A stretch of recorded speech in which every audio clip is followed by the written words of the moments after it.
भूर्भुवः स्वः तत्सवितुर्वरेण्यं भर्गो देवस्य धीमहि धियो यो न प्रचोदयात्।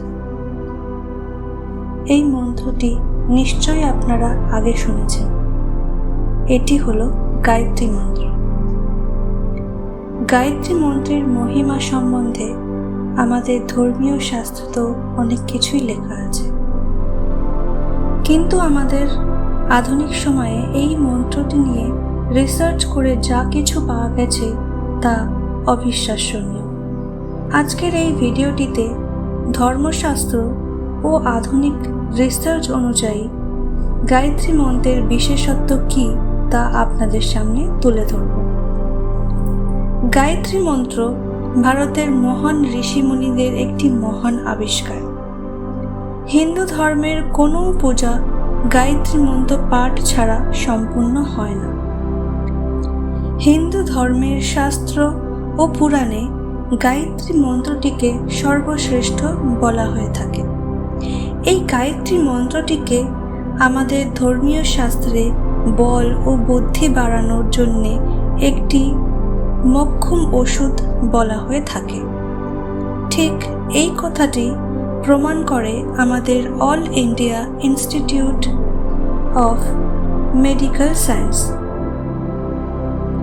এইমসের সায়েন্টিস্টরা আবিষ্কার করেন গায়ত্রী মন্ত্র আমাদের বুদ্ধি বাড়ানোর জন্য জাদুর মতো কাজ করে। রিসার্চ অনুযায়ী গায়ত্রী মন্ত্র যদি নিয়ম করে পাঠ করা যায় তাহলে এটি যে কোনো বয়সী মানুষের বুদ্ধি বিকাশ ঘটায়।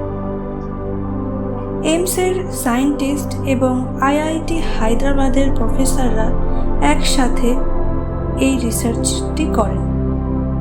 9 মাস ধরে রিসার্চটি চলে। এই রিসার্চের মাধ্যমে এটিও জানা যায় যে নিয়মিত এই মন্ত্রটি পাঠ করার ফলে কিছু সংখ্যক মানুষের শারীরিক সমস্যাও ঠিক হয়েছে।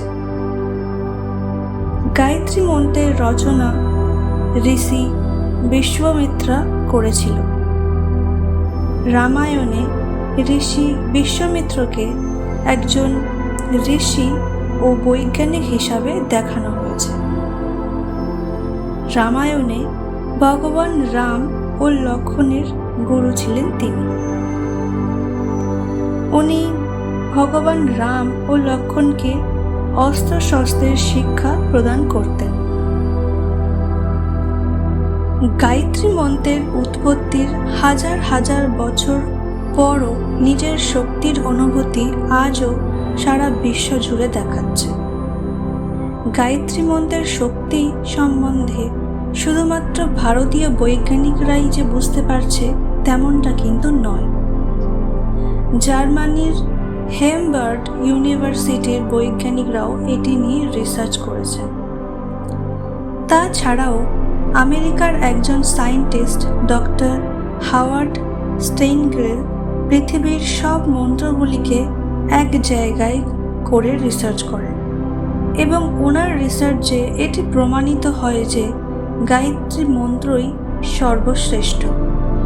উনি বলেন গায়ত্রী মন্ত্র থেকে প্রতি সেকেন্ডে 1,10,000 সাউন্ড ওয়েভ জেনারেট হয়।